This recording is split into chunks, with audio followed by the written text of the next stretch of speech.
Владимир Викторович, уважаемые члены Общественной палаты, участники расширенного совещания. Я вкратце вам расскажу, как мы разрабатывали стратегию. У нас уже имеется опыт активного привлечения общественности к разработке таких масштабных документов, как стратегия. И на сегодня у нас стоит задача, внести предложение в национальную программу развития Дальнего Востока до 2025 года.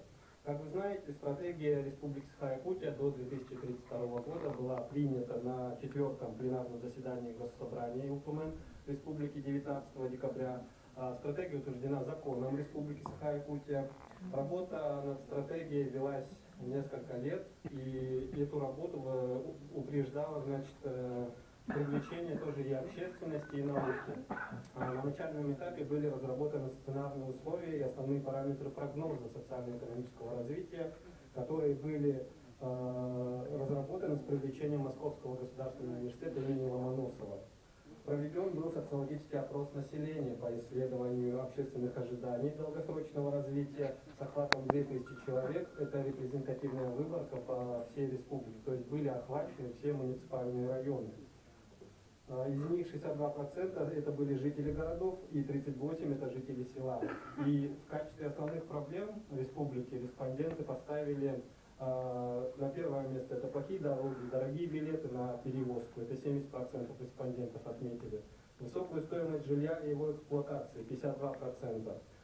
Низкий уровень доходов населения, 47% респондентов отметили. Высокие цены на жизнь, 46% респондентов.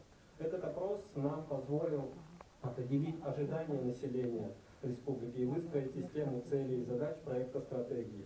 Приоритетами и стратегическими целями были определены конкретные региональные проблемы и структурные дисбалансы. К 2032 году, таким образом, мы видим Республику Саха-Якутия лидером международного уровня по конкурентоспособности человеческого капитала. Стратегическая цель, она направлена на создание благоприятных условий для развития ключевой ценности стратегии, то есть человека, жителя Республики Саха-Якутия. И эта цель реализуется через взаимоувязанную систему компонентов. Первое – это высокий уровень жизни человека, то есть то, что непосредственно содержит это здоровье человека, его образование, культурное развитие. Второй компонент – эффективное управление территориями, то есть это эффективная пространственная организация производительных сил, схема расселения. Третий компонент – глобально конкурентоспособные базовые отрасли экономики. То есть мы понимаем, что к 2032 году основа экономики у нас будет состоять из крупных инвестиционных проектов, преимущественно, конечно же, промышленного характера. Это надо понимать. И четвертый компонент – развитие несырьевой экспортно-ориентированной экономики. Это, то есть, так называемая новая экономика Якутии. То, на что сейчас мы уделяем максимальное внимание. И пятый компонент – это обязательный компонент сохранения природы для будущих поколений всего мира. То есть Якутия ставит за собой миссию, оставаться тем самым чистой зоной. Мы знаем, что составляем примерно 10% нетронутой природы мира, и мы намерены это сохранить и передать будущим поколениям. Для системного развития человеческого капитала необходима эффективная пространственная организация расселения производительных сил. В первую очередь это транспортный и энергетический каркас территории. Также будет эволюционно концентрироваться население в центрах экономического роста. В этих центрах будет обеспечено максимальное качество жизни с полным обеспечением объектами социальной инфраструктуры. И безусловным приоритетом, как я отметил, это сохранение природы для будущих поколений. Реализация стратегии предполагается в два этапа. Это очень укрупненные этапы, то есть 2024 год, это контрольный год Майского указа. В декабре прошлого года были утверждены региональные проекты в рамках исполнения Майского указа. Республика Саха-Якутия принимает участие в 53 федеральных проектах из 70. В первую очередь это у нас проекты касаются обеспечения строительства, ликвидация ветхого аварийного жилья, строительство автодорог, доведения их до нормативного уровня, реализация крупных социальных объектов здравоохранения, образования и культуры. Усилия по обеспечению занятости в базовых отраслях, создание новых несырьевых производств скажутся на повышении доходов и, соответственно, снижении уровня бедности. К 2032 году, это наш последний, ну, то есть это контрольный год вообще в целом по стратегии, это 400 год вхождения Якутии, 400-летие вхождения Якутии в состав российского государства. И именно в этот год должна быть достигнута цель войти в число регионов-лидеров страны, как по экономическим показателям, так и показателям качества уровня жизни населения. Основные направления стратегии 2032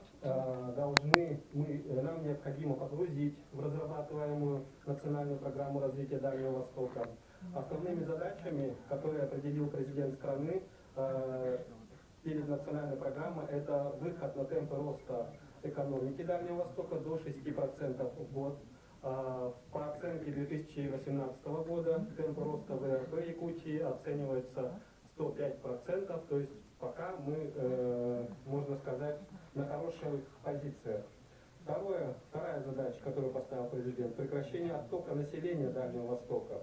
В 2018 году мы все знаем, что отток продолжает сохраняться во всех дальневосточных регионах, и в прошлом году у нас зафиксирован уровень оттока минус 2000 человек, что почти в 2 раза ниже предыдущего года, когда был зафиксирован уровень минус 4,2 тысячи человек. Минус 2000 это является минимальным показателем за последние годы, то есть отток постепенно сокращается.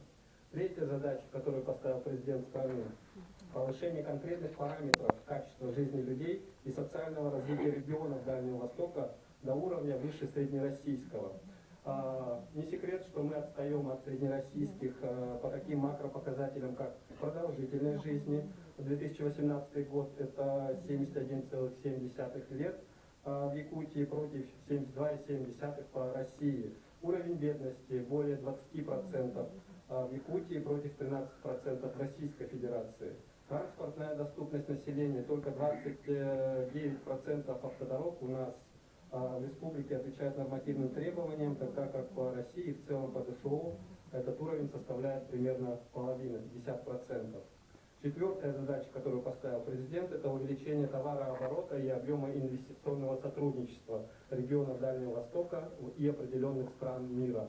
У нас также имеется план действий по налаживанию экспортно-ориентированных контрактов, по открытию новых инвестиционных проектов, в том числе в несырьевом секторе.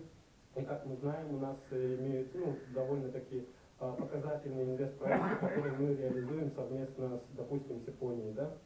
Это и ветропарк в поселке Тикси, открытый в прошлом году. Это и вторая очередь круглогодичного тепличного комплекса в поселке Сердах в пригороде города Якутска. В целом нужно отметить, что национальная программа должна, помимо объединения всех стратегий дальневосточных регионов, интегрировать мероприятия, вот как я отметил, Майского указа, да, а также должна интегрировать все долгосрочные отраслевые планы инфраструктурных компаний, деятельность которых осуществляется на территории дальневосточных регионов. С 15 декабря 2018 года заработал специальный сайт dv2025.rf, через который граждане России напрямую могут обратиться в Минвостокразвитие с предложениями. На сегодня да, от Республики Саха-Якутия поступило 72 предложения по ключевым направлениям: жилье, благоустройство, транспорт, безопасность, здравоохранение, трудоустройство, массовый спорт, социальная поддержка, экология, образование, культура, театры и другие. И в настоящее время открыто рейтинговое голосование по имеющимся предложениям. Наибольший рейтинг, конечно же, имеет проект Ленского моста через реку Лена, да, в районе города Якутска.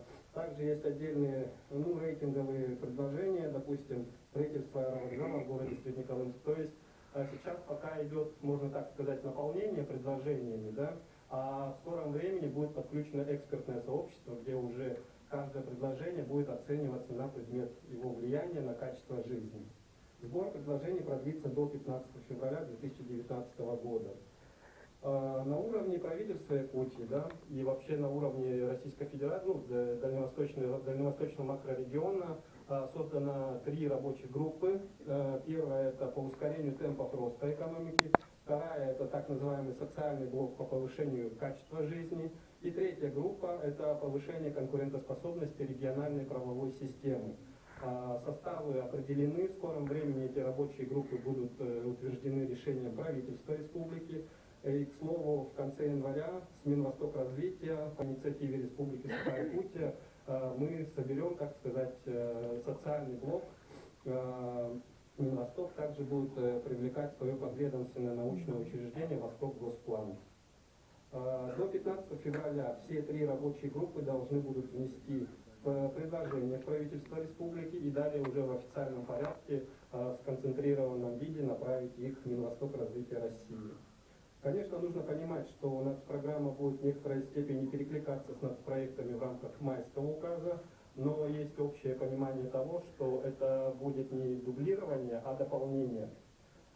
Концептуально мы видим основную роль нацпрограммы в развитии инфраструктурного обустройства территории Якутии, которая, в свою очередь, послужит основой для ускоренного экономического роста и повышения качества жизни населения. Поэтому первоочередными объектами для включения в национальную программу это у нас будет являться объект строительства мостового перехода через реку Лена, строительство автодорог, федерального значения Вилюй, к примеру, мостовых переходов, строительство объекта магистральный газопровод КСЛС 84 километр, который обеспечит повышение надежности газоснабжения центральной зоны Якутии. Ряд других инфраструктурных проектов по повышению надежности энергосистемы, реконструкция аэрофлотовых комплексов и другие объекты. В целом нам предстоит довольно-таки сложная и кропотливая работа совместно с общественностью, сформировать действительно обоснованные предложения, которые должны получить поддержку на федеральном уровне. Спасибо за внимание. Спасибо большое, Василий Романович, за столь обзорное выступление.